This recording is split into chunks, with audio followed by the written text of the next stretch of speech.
Chers auditeurs de la BFM, bonjour. Nous sommes le 11 janvier. Est-ce qu'un média, journal, radio, doit accepter des équipements du gouvernement?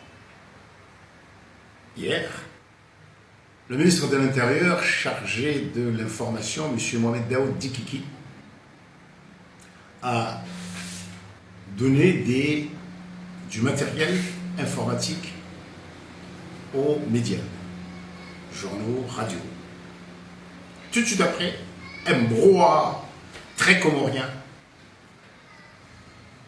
s'est élevé.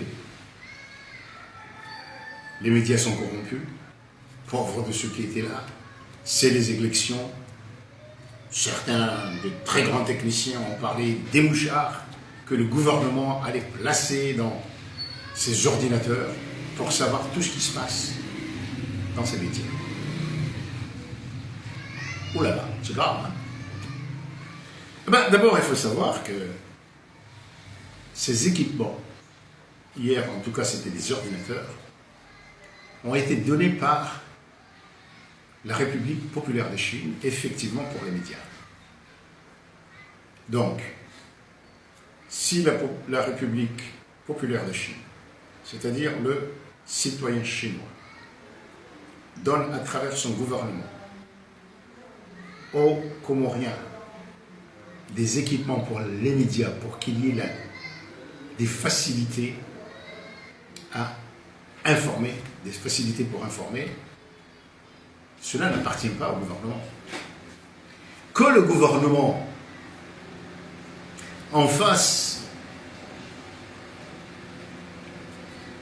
à une occasion de propagande, c'est tout à fait normal. Dans tous les pays, le gouvernement ferait ça.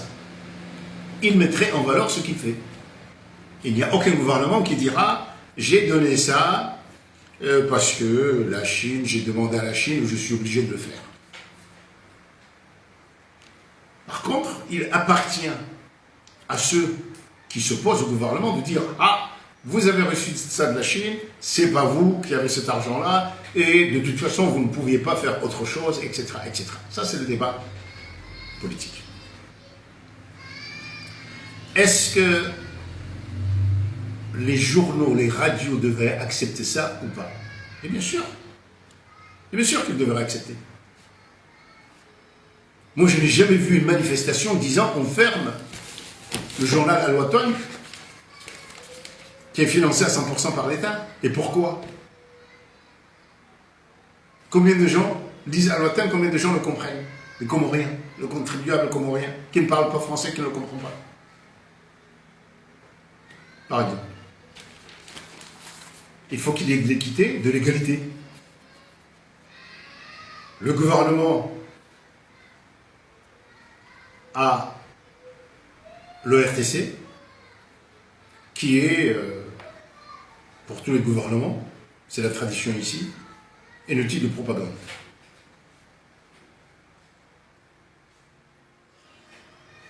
Le progrès démocratique exige justement que le gouvernement commence, comme dans la plupart des pays, à penser à l'équité en matière de soutien à la liberté d'expression. Tout à fait normal.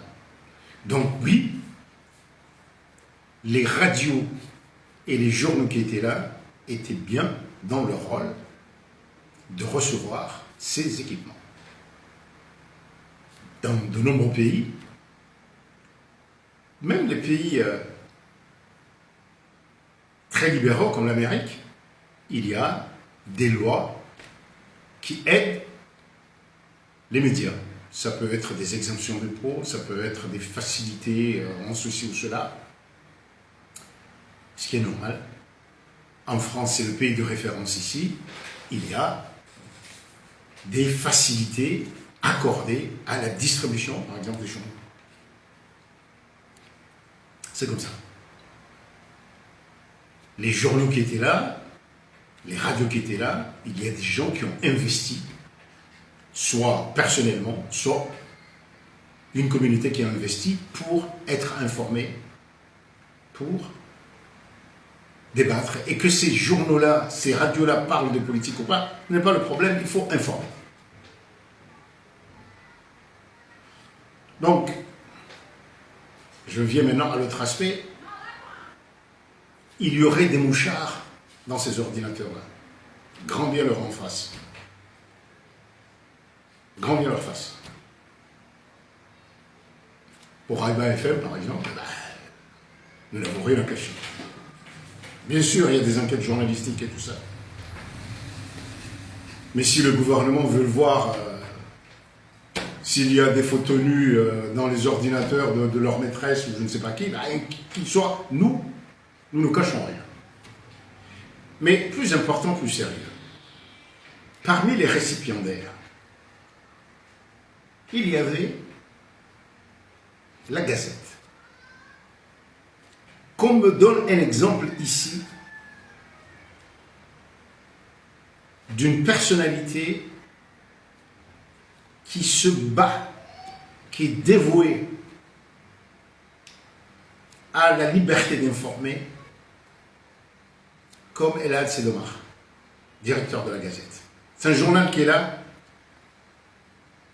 contre vents et marées, malgré les difficultés, survie, parce qu'il y a des gens qui se sont dévoués à la liberté d'informer. S'il y a quelqu'un qui ne doit pas recevoir de leçons de gens qui sont là, qui parlent simplement parce qu'aujourd'hui ils sont contre un tel gouvernement, demain ils seront pour un tel et tel, c'est bien là, c'est le mar. Et ce n'est qui.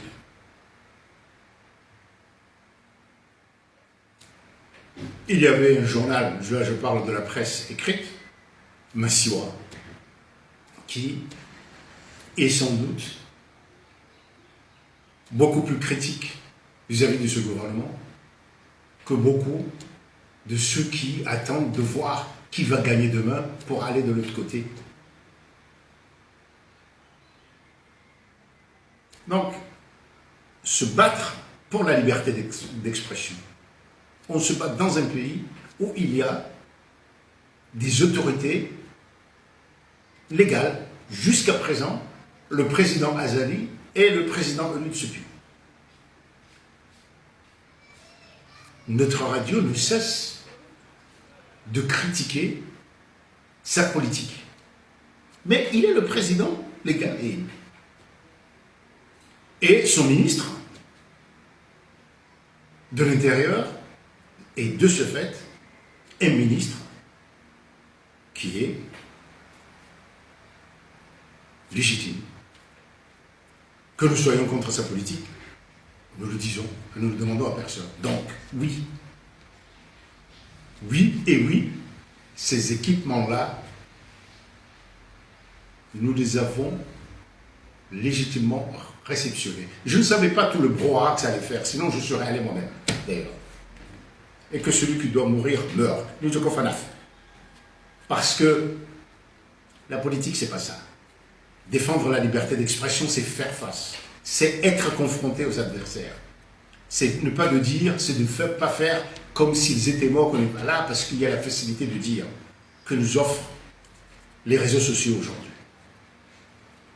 C'est un combat de tous les jours, comme le fait, ou comme le fait Elad Sedomar, des gens encore plus jeunes, l'étouffé, Maïcha, et d'autres inconnus qu'on ne connaît pas à Moroni, qui ne parlent pas très bien français, mais qui informent, y compris dans leur région, comment se prévenir du palu le jour des ouvertures d'école, etc., etc., et qui informent ces gens qui ne sont pas des privilégiés. Parce que informer, ce n'est pas simplement parler de politique. C'est parler de la vie, des droits, des devoirs. Eh bien, n'en déplaise aux donneurs de leçons, ces radios-là informent. Et puis, ces radios-là, ces journaux, ont aussi le droit, s'ils veulent soutenir n'importe quel gouvernement, même le plus idiot, d'informer. Parce que c'est ça aussi. La liberté, ce n'est pas la liberté d'être d'un côté, d'être avec Haïba. Notre liberté, telle qu'on le soit à MFN, c'est aussi quand ceux qui sont contre nous sur tous les points s'expriment. À MFN, allez voir, des fois quand ils écrivent dans les courriers des lecteurs ou ceux qui demandent de dire, notre conception de la liberté, c'est ça. C'est défendre aussi la liberté de ceux qui sont contre nous, y compris le gouvernement. Ah, à moi de moi là, ben moi de vous dire, comment.